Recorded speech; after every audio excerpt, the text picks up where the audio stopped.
Good evening, everybody. Welcome. My name is Sue Salman. I'm the Associate Director of 92Y Talks. We're thrilled you're here tonight, and we're thrilled to have our two guests with us tonight. I have some notes that I want to share with you before we begin. Tonight's event is part of 92Y's 7 Days of Genius Festival, and we have been and will continue to explore many aspects of genius. If you're interested, you can find out more by going to 92y.org/genius. Tonight could not be possible without the generous support and individuals like Buddy Teish, who has underwritten our Funny People series. Thank you, Buddy.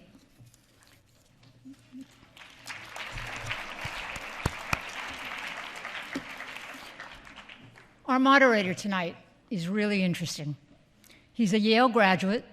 He's a Rhodes Scholar, he's a writer, and a human rights attorney, a former policy official in the first Obama administration. In 2009, he was named by New York Magazine as its new activist of the year, and he was included on its list of individuals on the verge of changing their worlds. Forbes magazine has ranked him #1 among its 30 under 30 most influential people in law and policy. He's the host of Ronan Farrow's Daily, which is seen weekdays at 1 o'clock on MSNBC, and he contributes to MSNBC.com and NBC News. With him tonight is really a woman who is a self-made cultural phenomena.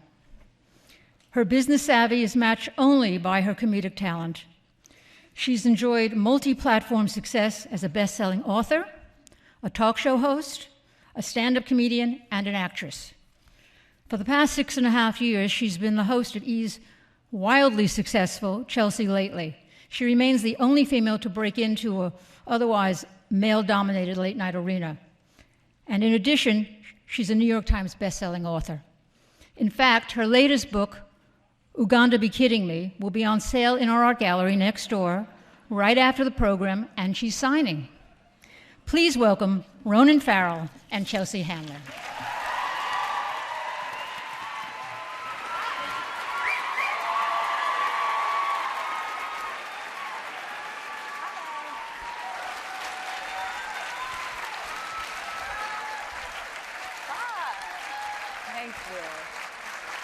Hello, everybody.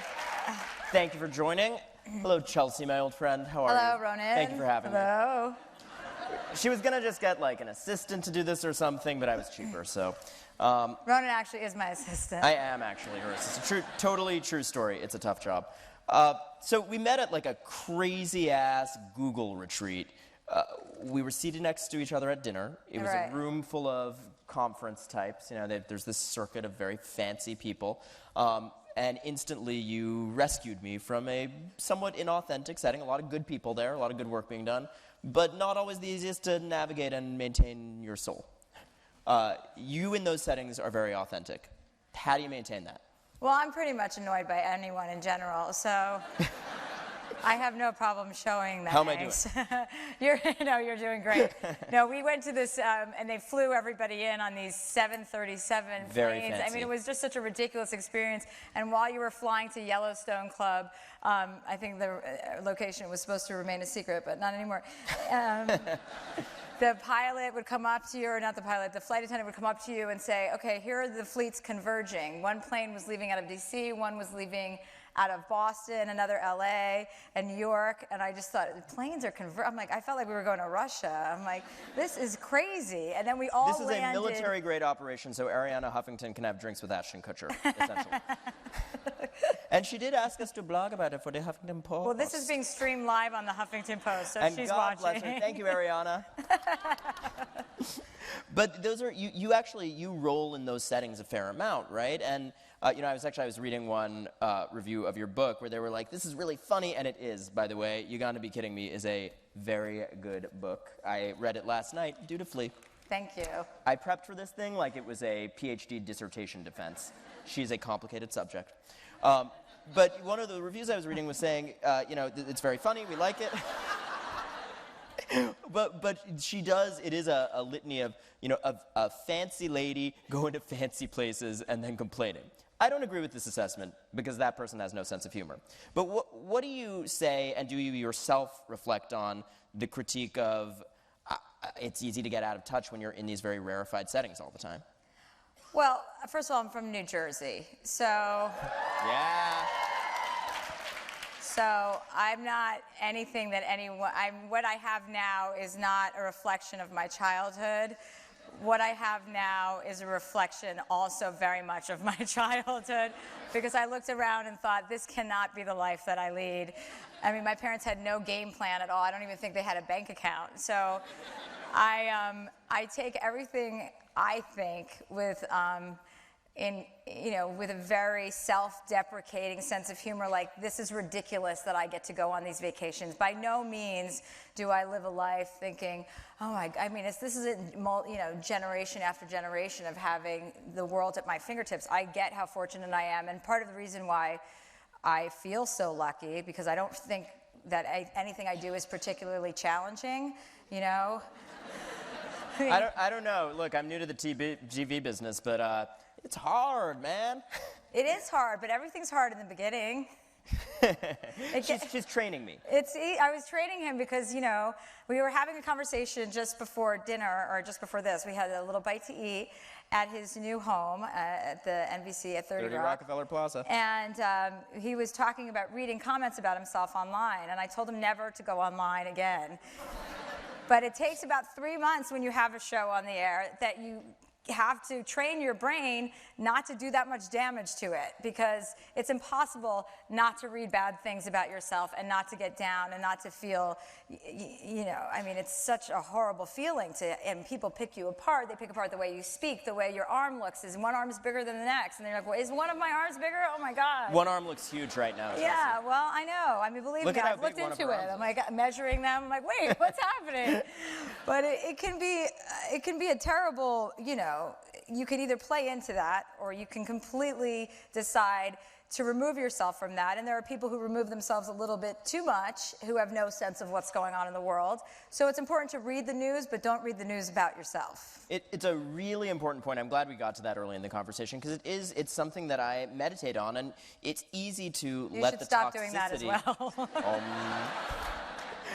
It is not a meditative place to be reading just a barrage of hatred all the time, and it does to some extent come with the territory. And I've talked to a lot of people that I respect a lot in the news business, but also I think in entertainment in general, who have tuned out to various extents. And part of it is a necessary and wise coping mechanism, as you describe, and some of it goes too far, and then you're having a conversation with a person and they're no longer hearing what you're saying because they've become so adept at tuning it all out. So it's tough, but I think you're right. Basically, I need to just stop. Yeah, it's better to have, if you're going to have a show on television every day, it's best not to watch that show and read any comments about yourself. It's just a lose-lose situation. Because also the adulation, right? The unhinged people saying, I love you, I love your show, that's an illusion too, right? Well, that's a bunch of bullshit too. It is a bunch of BS.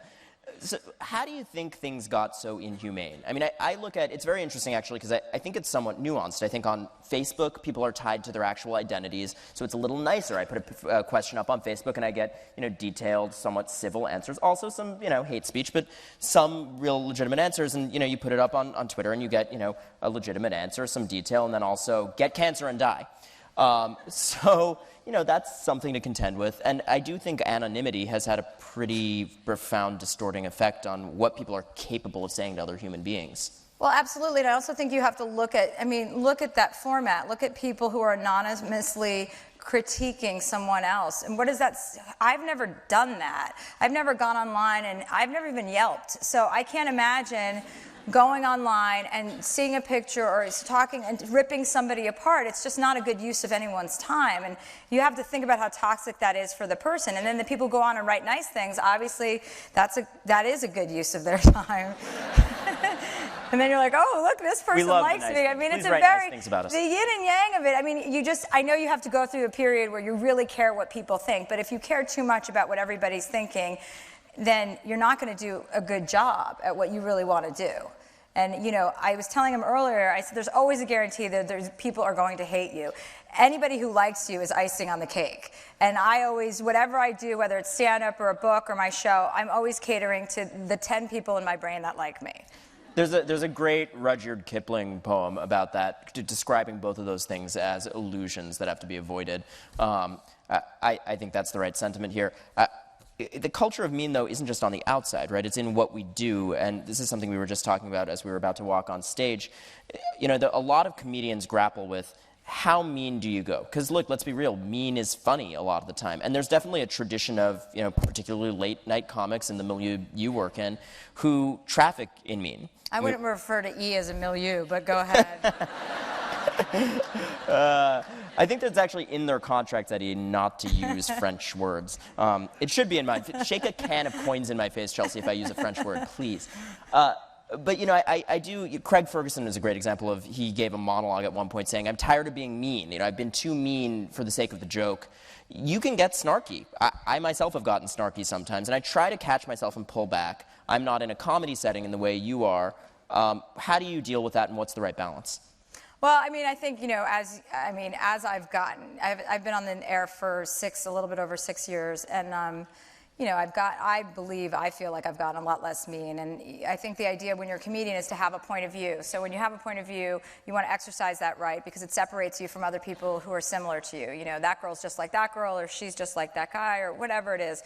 And so you really want to have a strong sense of self and a strong point of view. And then you have to be careful when you take it too far, because, you know, people's feelings do get hurt. Or I mean, I'm not really interested in whether or not that person, if you're Miley Cyrus and you're running around the country dry humping a piano, everyone is going to talk about it. So that's kind of her own doing. If you're somebody who's going through a terrible divorce and you're really having your heart broken and your kids are growing up and reading this in the paper, that's mean, you know, that's not nice. So there's a difference between your behavior. You know, if you're putting on a show and people are criticizing you, you kind of, you know, that's kind of the world you're living in. If something happened to you and people are making fun of it, I think there's a little bifurcation there. I think there's a difference. It's a Faustian pact people make. If you're being Miley and you're inviting it in and playing with that fire, you have to be ready to get burned. Yeah, and then also, you know, writing something like, I hope you get cancer and die, I mean, then you just, I mean,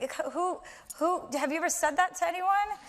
Well, this is the thing. The things that are said, and here's the scary thing, though, but we laugh. It's funny when it's on Twitter. By the way, I say it all the time, every day. Hi, nice to see you. Get cancer and die. These are things we would never say in real life. They are said in these anonymous fora on Twitter, a barrage of it every day.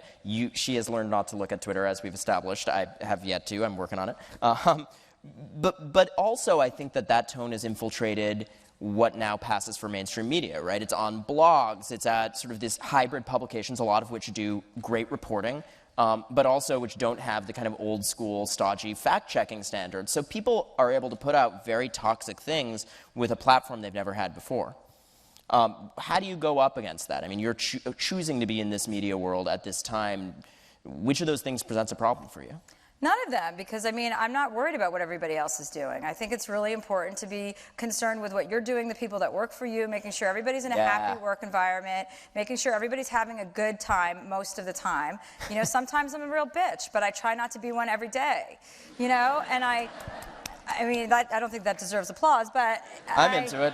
You know, I realize I'm in a rarefied position where I have, you know, sometimes hundreds of people working for me.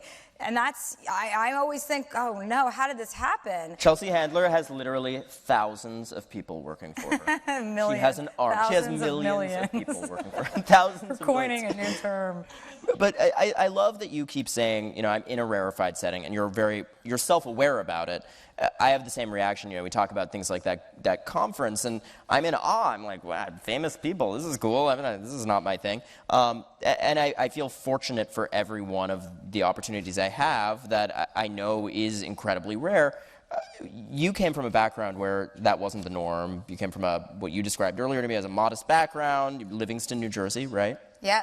74% white, so you told George Stephanopoulos you date a lot of black guys. That didn't start back then? No, that started back then. I've always been an equal opportunist. I'm into that. By the way, someone at some point is going to do a supercut of me at different events saying, well, I had black siblings.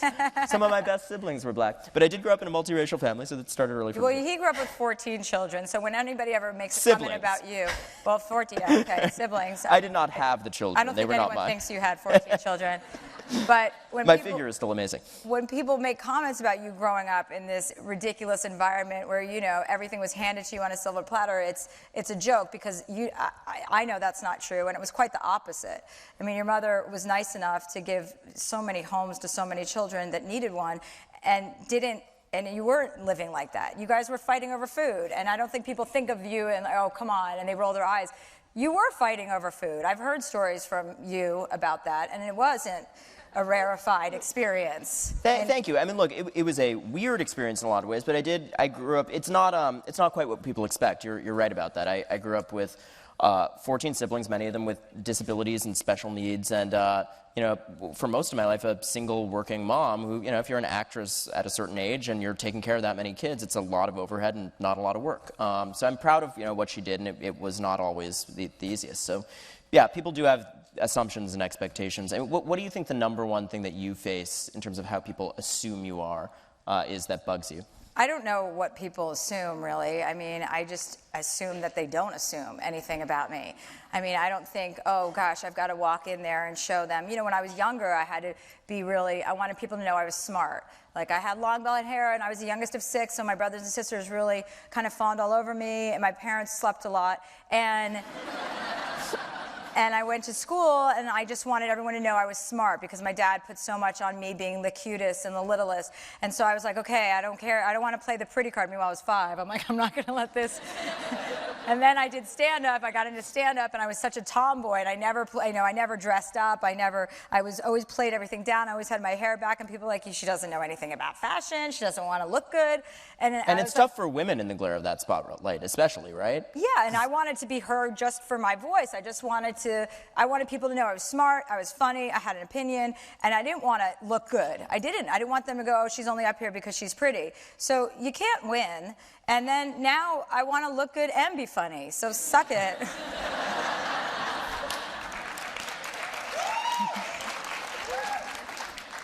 I think you're doing okay. Thank you, Ronan. But it is interesting, though, because we all have that fundamental insecurity somewhere, right? Like, for me, it's almost the opposite dynamic, because I skipped a lot of grades early on, and there were IQ tests, and there was a lot of talk about, like, is he smart or is he really smart?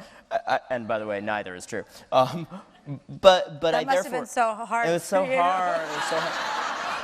But what it meant is that, you know, then I was in a wheelchair for years as a teenager, and it was much more about feeling self-conscious about my appearance and about being able to be physically active and, you know, body image stuff. And everyone has some facet of themselves that is the origin point of the insecurities, right? Mm-hmm. And, like, whether it's that you take for granted being good-looking, like you were just saying, you're very beautiful early on, or whether you take for granted, you know, these other things about intellect. There's a security area, and then there's something that just guts you when someone hits it.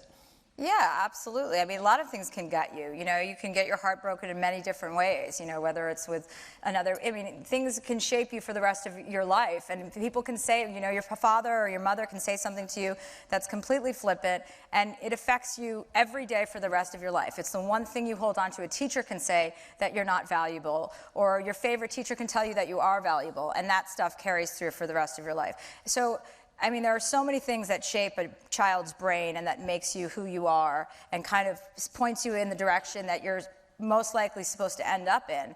And it's not easy to know that when it's happening.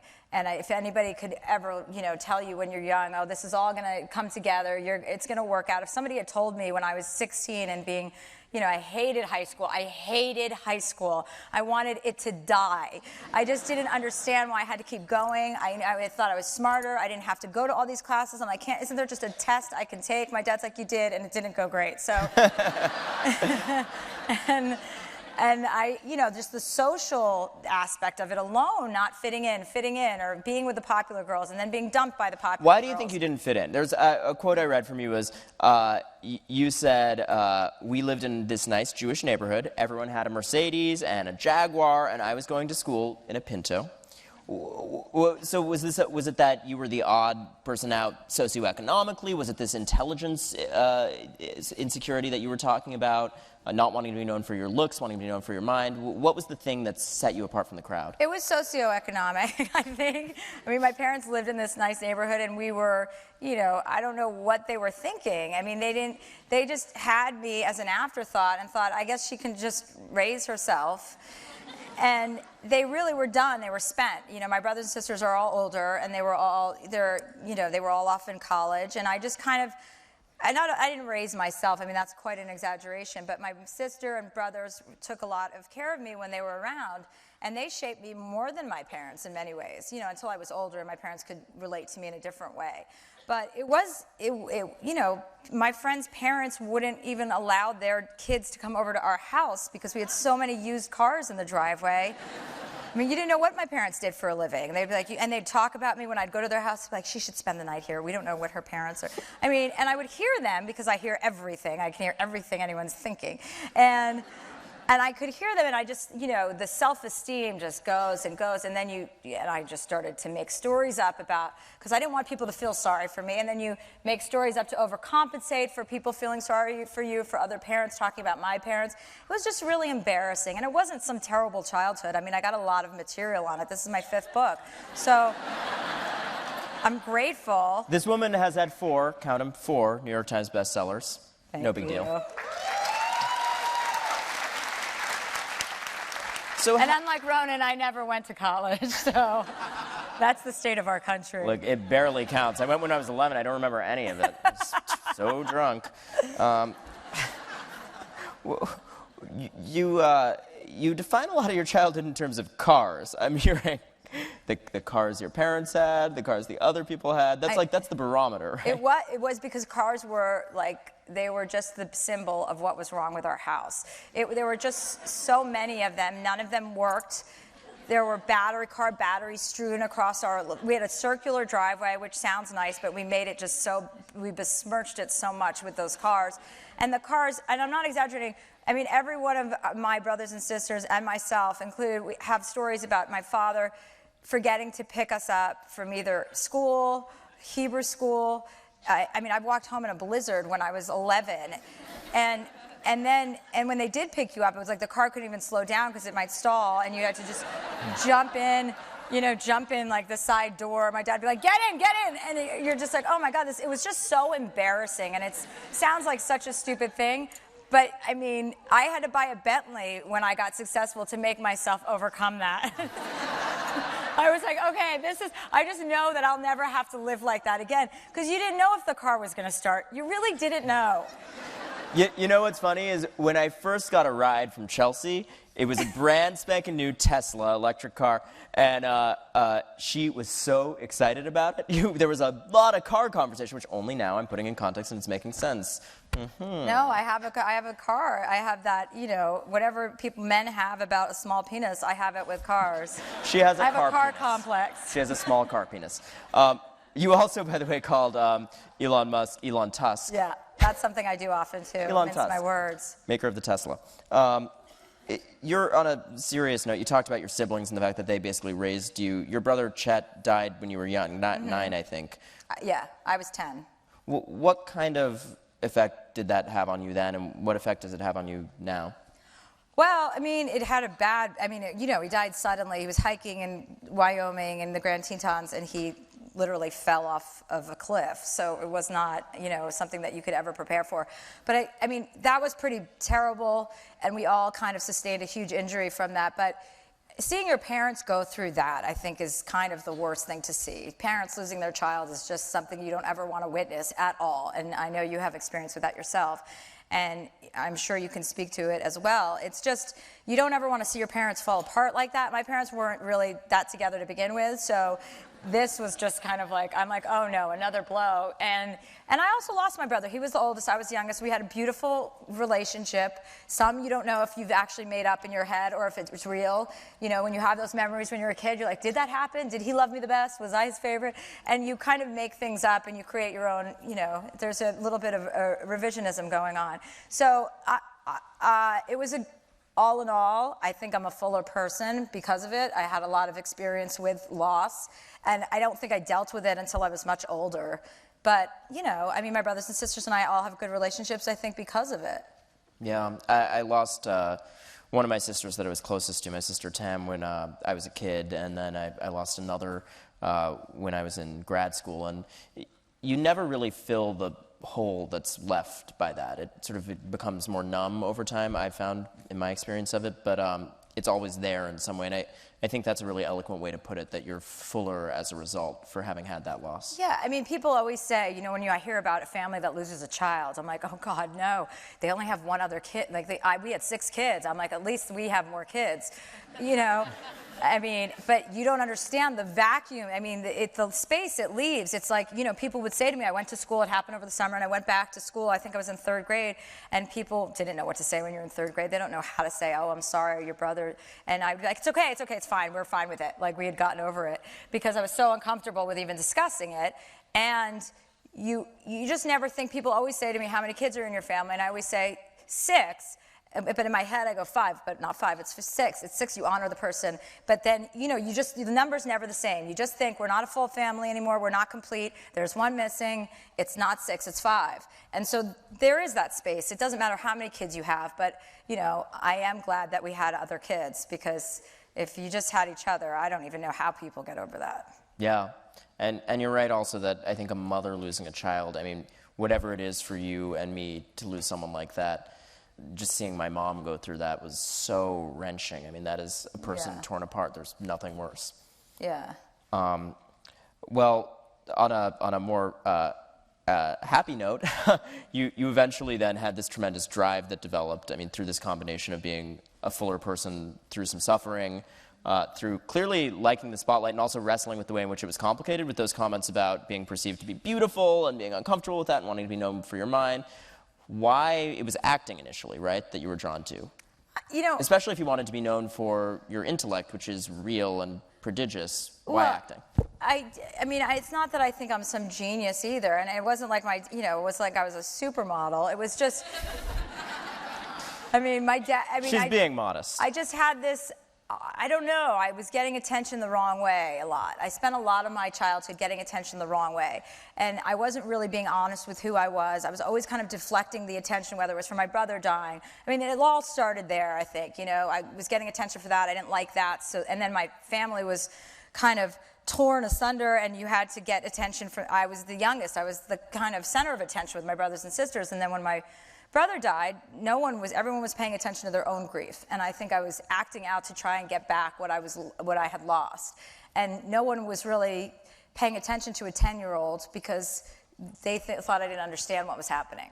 So I think, yeah, I had a drive. I had a drive for many different reasons. For my parents and the way that they conducted themselves, I didn't ever want to be amoral as an adult. I mean, I just wanted to do the right thing. I don't like lying. I don't like stealing. I don't like cheating. I don't like, not being completely forthright with somebody when they've done something to offend you or upset you. I just don't think it's any way to live. And that, my parents lived the exact opposite way. And so for me, it was a lesson on what not to do. And and it was a great lesson. It's a good one. I mean, what you just said is a good lesson, and it's one I try to relearn every day. I think one has to work on oneself, and all the ideals you just talked about are things that are worth talking about in these public forums, too, where things are so often, they're glib, they're funny. You have a very funny show as a platform. You've got these really funny books as a platform. But you also get earnest about things that really matter, and that's something that fascinates me, too. We talked earlier about the culture of mean and how mean is too mean. How serious is too serious? How do you decide when the laughter cuts out and you're actually talking about being a good human being, which you do more than a lot of comics? Well, it's probably refreshing for everybody here because nobody really hears me talk seriously unless you're a close friend of mine. And I don't make a living being a serious person. Hopefully, eventually, that will be part of my life. I hope I really am. I'm sincere when I say that as well. I mean, there's only so many years you can talk about Justin Bieber, and I don't give a shit about Justin Bieber. It's a lot of years, though. It's a lot of years. It's a lot. I mean, it's a lot, yeah, but I've put my time in, and I'd like to, I don't care about him, and I can't pretend that I do. Yeah. I mean, it's interesting. Everything's a little interesting, but nothing's that interesting. That's a quote. That's going on my tombstone. Wait for that. You're going to be waiting a long time, Chelsea. I respect the hell out of that. And that is such an unusual thing. And earnestness is something that is in such short supply. And I really just reading your character from the moment I met you and also hearing you right now, I think you will leave a legacy, whatever you do next and whatever you do over the years, that touches on serious things and that affects people's lives in a serious way. And it's all of our struggle, right? I mean, it's certainly been my struggle, and here I get earnest, and that's something that you can get beat up for easily because there's a lot of cynicism out there. But I genuinely grew up, I had this very diverse family, and I thought my mom had done an incredible thing trying to help in the way she could, and she didn't have a lot of tools to do so. So she just got very direct and said, I'm going to adopt kids who are paraplegic or blind or wouldn't otherwise find homes. And while that maybe isn't the answer to me, for me because I'm not that strong, I did want to use my life as an instrument to do something useful to someone, at some point, for God's sake. I mean, have fun along the way, but leave behind something that's real. And that is something that clearly you come back to over and over again. And I've gotten late night emails from Chelsea saying, like, I really want to support, a meaningful cause. Let's talk about this. And how can I get advice on that? So that's something that we need more of, and I applaud you for that. Oh, thank you. Thank you. Yeah. Another serious issue that you have taken a stand on is being a woman in an industry that very often does not treat women in the way we would like to see women treated. You wrote an op-ed for the Huffington Post recently, and I told you Ariana Huffington, our benefactor tonight, said you should blog about it for the Huffington Post, and she did. She blogged about it for the Huffington Post. You complained about being reduced to a parenthetical, in your words, in a New York Times article. What do you think needs to change about the culture of reducing women to parentheticals? By the way, I would add a parenthetical with her age noted quickly after her name, because you can't talk about a woman without talking about her age immediately. What's the thing that you would like to move on that? Well, first, let me just clarify that Ariana didn't ask me to. I wrote it, and then I sent it to Ariana, and she said, oh, I'll put this up as #1. I said, will you do this? So I just don't, just in case Ariana's watching, which I know she is. No, I did not mean to imply she solicited the specific op-ed. Yeah. She has a general wonderful habit of finding amazing people like Chelsea and soliciting them for the Huffington Post. This is why it's a juggernaut.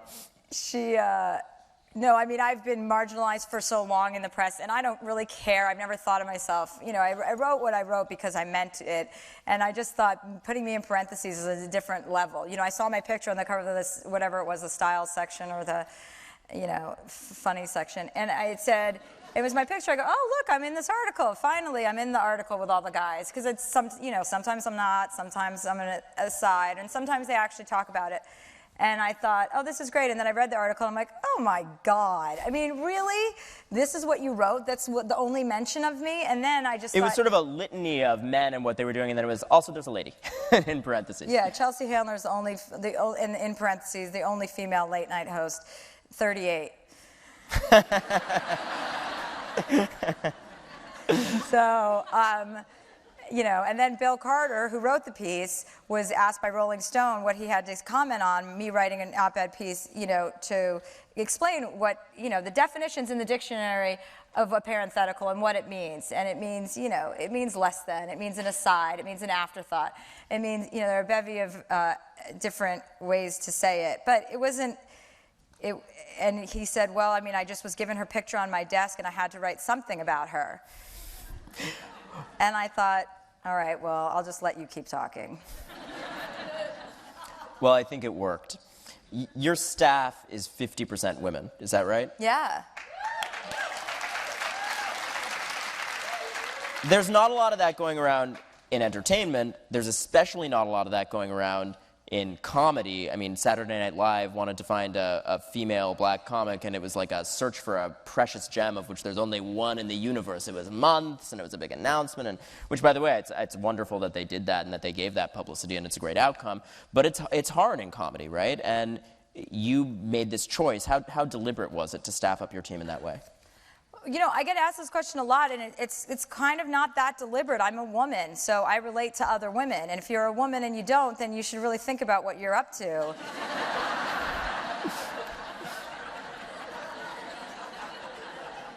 And I mean, I said this recently at a women's conference that, you know, people say, I would never not hire a man because he's a man. But if you're a woman and you're great, yeah, you're going to stand out to me a little bit more. You know, I want women, great women working for me. I want great women. I want to shepherd their careers. I want to get them their own TV shows. I want a woman to take over my show so I don't have to do this stupid job anymore. You know, I want other women in late night. That would be great for me. That would be great. And I want more people to be doing this very thing. So anything I can to do to help that, and any sort of creative environment, you're drawn to what you like. And I've always, you know, I'm surrounded by women in my real life and men, and lots of gay men. And just because there were a significant amount here today at a book signing, and I thought, wow, I really should thank the gays. There are a lot of them. And so it's just a natural thing. It wasn't, you know, that premeditated. You're not making a statement. No, it's not a statement. It's a normal thing to do, I think. Yeah, I mean, heaven forfend, women on the staff of a show. Ooh.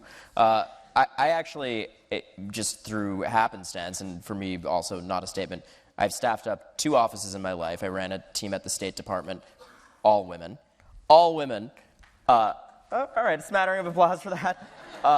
And then also my current team is majority women, and it just sort of fell out that way. I don't know what that says about my personality. Probably that I was raised by 7 sisters.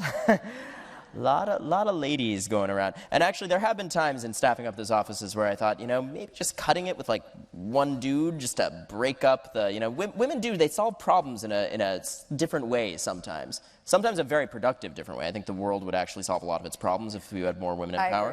I agree. Yeah. But anyway, so statement intended or not, I think it makes a statement that is helpful. One thing I think we've seen tonight is you are extremely frank about calling out the haters, about your own experiences.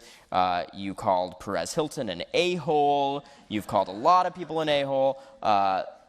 You just told me that there are 2 friends that are currently not speaking to you because of Uganda Be Kidding Me. One friend. Oh, it's one. Well, I think since I saw her first tonight, one has resumed speaking to her. My friend, I mean, when I go on vacations and I bring everybody with me, they kind of know that they might be written about, and that's just the way it goes. I'm very generous. Everything's paid for, your plane ticket, your lodging, and your food, alcohol, drugs, whatever, and... You know, the only thing I don't have a lot... Wait, when do I get to go on a vacation Anytime you want, Ronan. It's a free-for-all. You can ask anybody that's known me, and they've probably been on vacation with me. And I'm happy to do it, but you have to know that you will probably be in a book. All right, I'm going to weigh that carefully. So what inspired you, speaking of that, to start writing books? 4 bestsellers, by the way, in industry. I have a book coming out next year. It is terrifying. People, like, paper is not a thing that the kids know about anymore. You know, nobody's selling books. You are selling books. So well done, but where the hell did that come from? That's a crazy, daring step. Well, I think I was inspired by David Sedaris because I love to laugh, you know, out by yourself. Yeah, I'm a big fan. I mean, everyone's a fan of laughing, obviously, hopefully, but... Of Sedaris. But no, of Sedaris as well. Well, and, yes, exactly, sorry, I stand corrected. But I think I love to laugh alone. Like, I love when I'm watching television or a movie or reading a book and I catch myself laughing. I just love that feeling. It's just like a little kid and you're like, oh, gosh, I'm having a great time alone. And when I read Barrel Fever, and I read Holidays on Ice, and I read many of his books, probably all of them, and I just thought, gosh, if I could just do this. And then I had no idea you could write a book and just put disparate essays within, you know, you could just write a series of essays that aren't really joined or anything. It's not like writing a novel, which I could never do. I mean, I would do if somebody put a gun to my head, I'd do, you know, but I don't want to do that. I thought, oh wow, this is a formula. I can write essays. Anybody can do. You can do anything. I mean, you could do whatever you want. You just have to do it. You know, you have to sit there and get up every morning and write, and then have people tell you who know better how it's going to work and give you advice. And I just did it, and I don't know. I mean, it's luck. It's complete luck. It's not like I'm some literary genius. I mean, all I wanted to do was make people laugh. That's all I wanted to do. I wanted people to be able to be like, in a situation alone and open my book and go, oh my God, I can't believe she just told us that. And my sister, Simone, was on a plane. We were on a plane together, and we were flying somewhere, and there was a woman laughing behind us. And I remember saying, I can't take this. Like, and it was really loud, like, and I was like, she's very Jewish, and I was like, oh, God. And I was like, it's like every mother I grew up with, and I was like, oh my God, I can't take it. And Simone, I said, you've got to say something. I can't. And she said, all right. And she sat back down, and she said, I just looked at that woman, and she's reading Chelsea, Chelsea, Bang, Bang, or whatever book she's reading of mine. And I'm like, oh no. I'm like, what have I done? So you say, it's not like I'm a literary genius. However, you did give an interview to the New York Times recently where they asked you what's on your bedside table, and it was pretty sophisticated stuff. A little Orwell, a book about Putin. Your favorite comic writers were Woodhouse and Chaucer. So. One of those may be exaggerated. Well, I have to. Yeah. How often do you crack open a little light Chaucer, Chelsea? I listen. You'd be surprised what you find in my room. It's there. By the way, that stuff is raunchy. It's fabulous in a raunchy kind of way. But no, I mean, I'm overcompensating for the fact that I didn't go to college. That's one thing my parents instilled in me, and I read everything under the sun when I was growing up. It was, the only thing I really had. It was great escapism, my dad would make me read the New York Times and write current event articles when I was 8, and I was just like, oh my God, he's got to be kidding me, and I talk a lot about that in the book, but.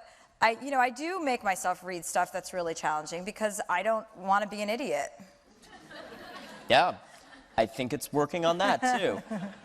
You also said that you hate Salman Rushdie's Midnight Children. I mean, Midnight Children, come on, he's got a fatwa on him already. Like, why hate on Rushdie? I'm not hating on him. I'm just being honest. They asked me what book annoyed me the most, and I told them Midnight Children. It was impossible to read. I couldn't get through it, and I didn't know where I was. I mean, I was reading this book about India. I didn't know if there was a man with a face and a lake and a shoe, and I was like, oh my God. And it's such a one. Don't you really want her to do literary critiques more often? Oh God. I mean, when I could get through something really solid, Dostoevsky or something that's like brain, and painstakingly painful that just makes your brain run around, I'm so happy with myself. Like if I can get from point A to point B in a book and finish something like that, the feeling of satisfaction that you actually comprehended what you just read is pretty unparalleled. So if and there's a lot of things I've pushed myself through, but that was the first book I just thought, fuck him. Again, telling it like it is. All right, not to sound too much like James Lipton, but oh, God. Are you happy? Yeah, I'm pretty happy. All right, I'll work with that. And what's next for you? You're definitely, over the course of the evening, you have on several occasions said, I'm ready to be done with my dumb show. I'm not taking that as gospel. By the way, we're all owned by Comcast, so, this is between us. This is not to go to the bosses. But seriously, when you look at the long arc of the future extending in front of you, where would you like to be in 10 years? I don't ever make plans like that long term. I'm pretty much kind of in the moment, and I look around, and, every time my contract's been up, I think, oh, maybe it's time to move on, or maybe it's, maybe it is time to move on. I know definitely I don't feel challenged, and I don't feel, the kind of breadth of support that I feel I deserve at this point. I have a really good work ethic, and I show up, and I do my job in many ways, and whether it's, that impressive of a job to anybody isn't really up for discussion. The fact is that I do it over and over and over again. And, I don't call in sick. I don't do any of that stuff. And I want And I was being serious earlier when I said, I mean, the business of TV is difficult. It's technically intensive. It's demanding. I mean, laborious. whether you're live or you're tedious, taping, there are challenges to each different format. And you're right, it is very laborious. It's many, many tens of hours of work to every hour of television that ultimately goes on there. Are you finding it's grueling? Clearly, you love it, right? Well, my show, yeah. I mean, you have a news program, so that's a different beast. But, I'm not complaining about having a television show at all. I'm not that much of an idiot. But I know that to maintain my happiness and where I am in life, I have to be really challenged, and I have to be surrounded by the right people. So with those components always have to be in check. And it's not just for me, it's for the people that are working for you. It's for everybody that you're trying to set an example for. It's for my nieces and nephews, since I'm smart enough not to have any children of my own. And it's for all of the people that are interested in me or that are fans of mine. It's about setting the right example, not just resting on your laurels and getting a paycheck. I don't want to live my life like that. Amen to that. And that makes me excited for whatever comes next for you. You told me earlier you'll wake up in a couple of years and you'll have 8 assistants and you won't know what hit you. We shall see. But is that the dream or is that a nightmare? It's a reality. I mean, I have so many people that work for me that I feel like somebody put me in a coma and I woke up 5 years later and people started labeling my fruit. Do they really label your fruit? Yeah, my refrigerator, I opened one day and there were Tupperware containers with watermelon, pineapple, and grapes. And they said watermelon, pineapple, and grapes. And you're all, I know what a grape is. I just thought to myself, I shut the door and I just thought about what is happening in my life that 2 people had a conversation about me and said, we don't know if she knows what fruit looks like anymore. I mean, so that's a little bit ridiculous. And I get made fun of by all my friends, and believe me, I don't even know what happened. And I was much more capable when I wasn't so successful. But one of the things I admire about you is you never cross the line into complaining about it, right? You love that no, existence. I can complain about it. I mean, yeah. I mean, anyone can complain about anything. That's what's so ridiculous about the human condition. You can get acclimated to anything. That quote, not the best of the evening. Anyone can complain about anyone. That's what's still great about the human condition. Everybody can have you can have the best life in the world. But there's too much complaining going around, don't you think? Well, of course there's too much complaining going on. We have it great. I mean, honestly, for the most part, there's a lot of poverty in New York. There are a lot of homelessness. There are tens of thousands of children living in shelters every night. Tonight, there will be that.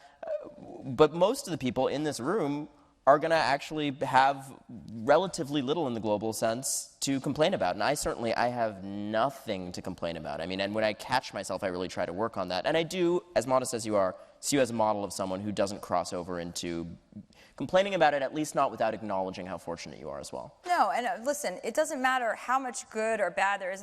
The human condition can acclimate to anything. 9 months isn't enough time to get ready to have a baby. I'm sorry. One day you can leave the house whenever you want, and then the next day you can never leave your house again without thinking about another person. There's not enough time in the world to prepare for that. People can be wrongly imprisoned and then have to all of a sudden acclimate to, getting a boyfriend in jail. I mean, there's... What are they supposed to do? All of a sudden, that's their reality. So, on the flip side, you can complain. People can complain about anything. Yes, the idea is to not ever let yourself get that carried away. And I try very hard not to, and only usually to my closest intimates, because they know that, they know me the best, so they know what it means. I mean, you can't just throw complaining around, no, especially not in this format. Not on this stage, not right now. So what are the other, while we're complaining, let's complain a little, what are the other complications of your life in this rarefied place that it's in now? I mean, you walk down the street with Chelsea, a lot of people stop, it's all very flattering, it's wonderful, but it's hard for you to go about a normal life, right? Well, you know, I live in Hollywood, so I see a lot of girls who don't have it nearly as easy as me. The fortunate thing about my situation is people just see me and like, oh, hey, Chelsea, you know, and they just think they know me, and they do, because if they watch my show, they know who I am. That is what it is. I am what you see, and I don't get stalked by paparazzi. There's nothing to find out about me. I kind of put it all out there. It's not like they're gonna be like, oh, Chelsea drinks a lot. It's like, duh. I mean, you know, I'm not trying to hide anything. It's kind of like I let it all out, and I don't have that. There's not that thirst for knowledge about me. I'm writing books about my personal life. I mean, there's a chapter in there about me having a really terrible accident in a kayak. And Yeah, she doesn't mean a life or death accident. no, I don't. I mean an accident that should have involved a toilet. But, you know, I mean, obviously people say, oh, why, how could you put, I mean, even my editor was like, are you sure you want to go? Yes, people need to know that this is happening. Right, that's news. People need to know.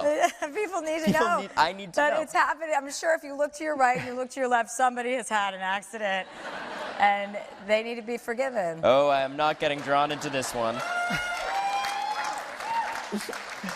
You also talk very frankly about dating. There are some really, really funny episodes of bad dating exchanges, some would-be suitors that turned out not to be good material in the end. I liked Sargent a lot.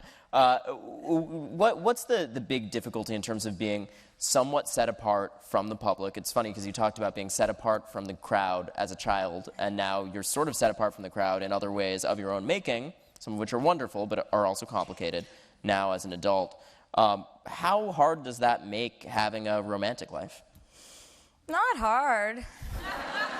I mean, you know, I go through phases. If I'm in a relationship for a while and then I need a break, I you know, globetrot and see what I can find.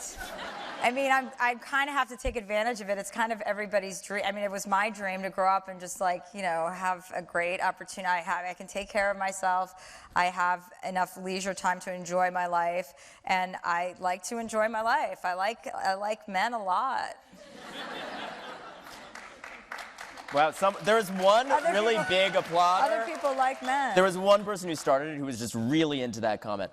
By the way, this is a question that I'm loath to ask women, and I ask it to you as a friend and would ask a man too. Do you want to settle down? Do you crave commitment at this point? Look, they booked 45 minutes, all right? It was going to get deep. No. I mean, you know, everyone likes to be in love, but no, I don't want to get married. I don't want to have, you know, a white picket fence. I don't want to have any children. I just really want to have a good time. She's a good egg, this one. All right, so we've got some questions from the audience. All right. I have to make sure that I don't start reading a question and then it ends with get cancer and die.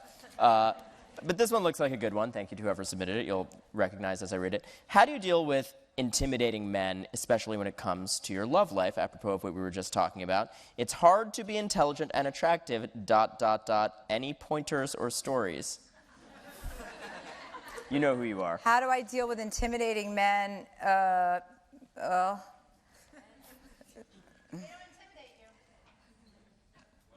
They don't exist. You're not intimidated? exist. Are you intimidated? That's an interesting side question. Do you get intimidated? How do you deal with intimidating? All right, submit your question. Me intimidating men. God, okay, that I can answer. No, I deal with that all the time. Listen, my friend told me the other day, she goes, you need to take it down a notch when you're talking to men. And I said, what do you mean? She goes, you don't know how to flirt. You know, men are scared of like women like you. Do you find that? Do you think men are scared of you? Well, sure. I mean, I'm terrified. Are you? No. No, God, I'm like, oh, not you too. No, I don't think of myself as intimidating, but obviously I've heard that I've heard that from men and women, and I don't feel that way at all. I'm just, you know, I'm very forthright, and I always thought that was a good thing, and I don't want to trick someone into thinking. There are men that can deal with me. There are men out there that are interested in me, and then there are men that there's a language barrier with, and you love those too. And then and we get along as well. We get along very well. This one's interesting and specific. What was the best discovery you made about yourself in your 20s? Oh, well, you know, I wrote my first book when I was 26 or 27, and the fact that I had a book that was published, that I got a book deal because I just wrote a bunch of ideas down on a paper and I wrote a bunch of short stories, and the fact that I had got that done, and I couldn't believe it. I could not believe it. I thought, oh my God, you can really do anything you want. And then I went through this kind of hubris, like, you're really special, oh gosh. Look at you. I was like, look at you, kiddo. You could probably do it. Then you could sing and dance. I'm like, don't get carried away. But it's a great lesson when you're in your 20s to learn that you really can do whatever you want. You can do anything. We're so, I mean, it's, you know, we live in this country where, I mean, it's great. I mean, it's great in some respects, and then you have to watch the Kardashians. But, you know, if you really sit down and work on something, the end result is going to be great for you. It's going to be great for your brain, and it's going to be great for your life, and it's going to be great for your self-esteem. And I got a lot of confidence from that. And that's also apt for the next question. Did you submit to, this comes from Carrie, and it's last week of my 20s, what do I do, Chelsea? Oh, by the way, it's going to be like 6 of these questions from like Carrie. that. It's last week in your 20s. This is my last year in my 30s. So maybe we should just stay behind together after everybody files out. And I'll make a toast to you, and then you can make a toast to yourself. What or who inspires you creatively? What inspires me? Well, I love good writing. That really inspires me. I think anyone you love around you inspires you.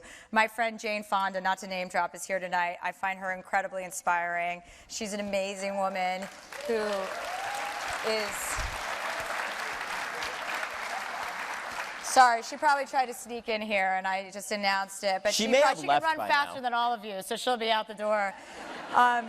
She's just fearless, and I love the way she lives her life, and I love the way she's unapologetic, and she says what she means, and she means what she says, and she's straight. I don't like, you know, I like people without guile, and that's inspiring to me. Good answer. Really good answer. And I think that comes through in the work you do, too. It is without guile. The formatting of this one is great. Chelsea, what happened to Roy? Roy is my brother. And he is alive. He lives in California. He's a chef, and he works on my show, Chelsea Lately. He's the caterer for my show.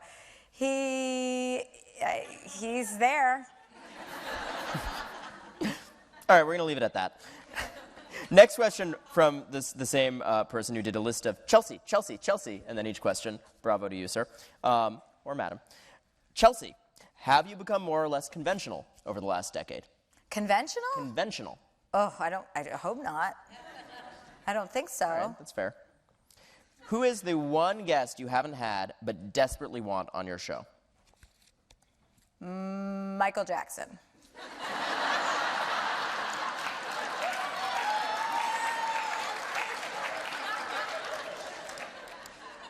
He's unavailable. Has there been any guest you've wanted to sleep with that you couldn't? Yeah, no, I slept with him.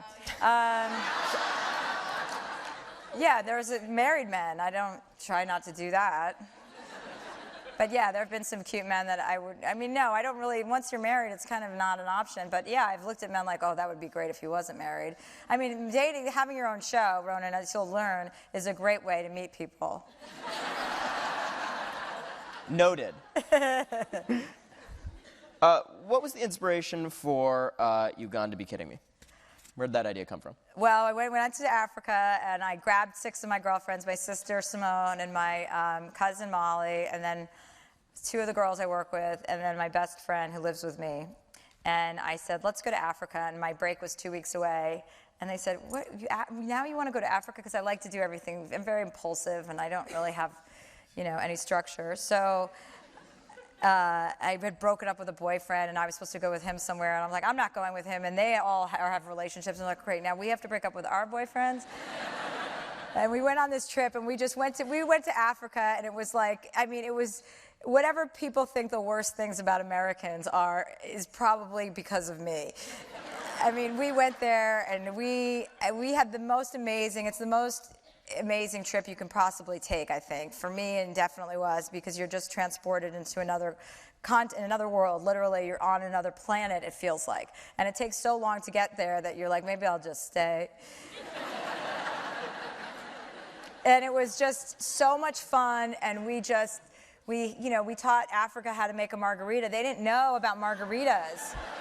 And I didn't even contemplate that we would get there and there wouldn't be a great margarita. I mean, these lodges were beautiful, and I was like, oh my gosh, you guys, and I worked with them day in, day out, all these Africans. I was like, you guys have to get this down. Who wants to go on safari and see lions and elephants, I mean, and all these beautiful animals, and hippos, and charging, and the crocodiles, without a margarita?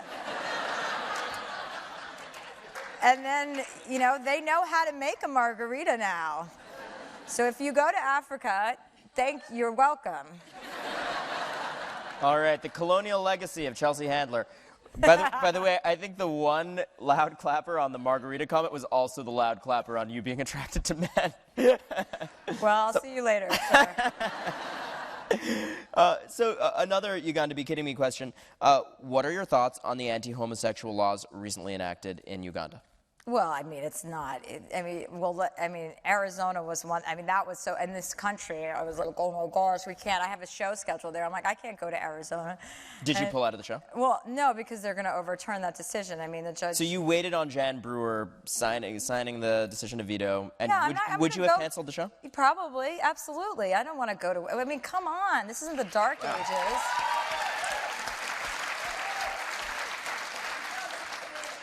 Of course, I'm not scared to, stand up for anything. What was the question? Oh, Uganda. Uganda, I know, it's nice timing, right? Well, that's a terrible place. It's a terrible place. There's so much, bad stuff going on in that country. And I mean, it's horrifying to think about what's happening now and that people have to hide their lifestyle. But, we're not dealing with, Africa is a place where things aren't happening at the same pace that they're happening here. And, it's not a great sell, but you have to always think, every little step is making some progress. And, one of the women that we saw speak, who overturned the gay marriage, or the DOMA, Defense of Marriage Act, at Yellowstone Club, Roberta Kaplan, she made a really great point, and it's like the progress you have to always keep in your mind when you get so frustrated and you want to scream and yell, and that any little modicum of progress is progress. So you're always moving in the right direction if you're making some progress, and there's always setbacks. And Uganda is a country where, nothing's working properly, nothing's in order. And if I could be of any assistance or more assistance, I would be the first person to try to do something. You just have to keep your, I think, brain focused on the fact that progress is being made in the world in many, many ways. And if you think about the fact that it's not in some places, then it's going to be hard to get out of bed.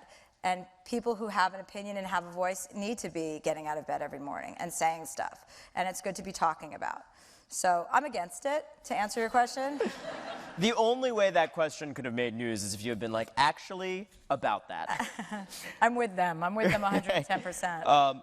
But a follow-up question from me. How much pressure do you feel when you touch on, in your comedy or in a book that happens to have the title, Uganda Be Kidding Me, how much pressure do you feel to actually then get serious about some of the issues that touches on? I'm fine with that. I don't mind being serious. I prefer it, It's a nice respite for me to talk about things in a serious way. And you clearly want to be as engaged as possible. I heard in that last answer you wanting to be in that issue and live it out and push it. you want to get him, you know, it's one, you always want to, I always want to get involved. I always want to get involved. I'm always like, okay, how can I give, you know, for me, the easiest thing to do is to give out money because I have a lot of it. So I'm like, oh, and they say, okay, can you come and volunteer? I'm like, you know what, honestly, that's not that easy for me because I have a job 5 days a week, but yeah, what can I do financially to help? I could be doing more. Everybody could be doing more. For me, I feel like that's all, you know, that's not all I can do, but it's something that I can do. And I'm always very, aggressive about making sure that people know that and causes that matter to me know that. So, and I feel like that's a responsible thing to do, but I could always, I could always be doing more, and there's always a step further to go. Well, I think, you know, you giving Jane Fonda as an answer when we talked about inspirations is apt in that respect, because there was a time when it was a new phenomenon for performers to then also have this component of, well, we've got a responsibility to use the profile for more than just the performing. And, you know, that's more of a norm for this generation of stars, but it took some trailblazers. And I think it still takes trailblazers because it's done wrong a lot, right? It's done in a way that's not credible. But the fact is these people and yourself have a tremendous platform. So I admire people who use it and take the effort to use it right. And one thing I do want to say is, you know, in the industry that I'm in, and, you know, in television, you know, there are a lot of people, or a lot of famous people, who don't want to have an opinion about anything. They don't think it's their responsibility. They don't want to, you know, rock the boat. They don't want to be politically involved. They don't want to say who they're voting for. I mean, it's not the 40s. You know, they don't want to talk about political causes, and that kind of makes me irate because I feel, you know, I feel it's so important to have an opinion. It doesn't matter if you're not into it, or it doesn't matter if you are, but be honest about it and to have an opinion, because you have such a booming voice when you're a celebrity. As silly as that is, you can reach so many more people than somebody who's struggling, you know, and living in New York City and is trying to start some charity, you know, and they don't have access to people. They're having people sign petitions. I mean, it's so easy to help. So if you just find one cause that you want to help, then, you know, be loud about it.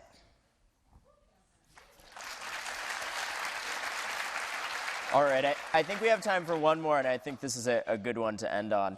You've made such a prolific career of your blunt and refreshing honesty. That authenticity comes across in your interviews. How do you navigate an interview where the other person on stage is someone you personally dislike?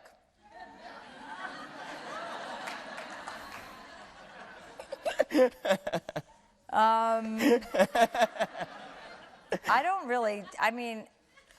really ever dislike someone until maybe sometimes after the interview, or as the interview's going on. Like, I never knowingly have someone on. Usually I'm surprised by, I don't really care that much that I'm like, I can't stand that person. I wouldn't have them on my show. Right. But there are people, as you're talking to them, you're like, ugh. What was I thinking? Yeah, you're just like, you're a loser. You know, or they're just so worried about what they're saying, and it's so overproduced, and they're trying to present an image, and they're not a real person. That kind of is a big turnoff to me. All right, so we've talked about turn-ons, turn-offs. James Lipton would be proud. Everyone obviously is going to pick up a copy of Uganda Be Kidding Me, right? Can I get a cheer for that? All right, we got a lot of copies already going around there. I think you've got a signing nearby soon. She's going all around the country, so find her at a signing, get your copies. I'm going to sign out here, too. I have one final question. Every day, 5 days a week at 1 p.m. on MSNBC, a glorious, magical thing happens. Would you like to come on Ronan Farrow Daily at some point? Oh, Ronan, I thought you'd never ask. This was not at all scripted. Yeah? Oh, good. Okay. Thank you, guys. No, I'll come on. Can I come on this week? All right, you're on. Okay. Friday? Tomorrow? Friday. It's a Friday. date. Okay, Friday. Friday, yeah. Chelsea Handler, 1 p.m. I'll be MSNBC. Much more where this came from. Thank you, Chelsea.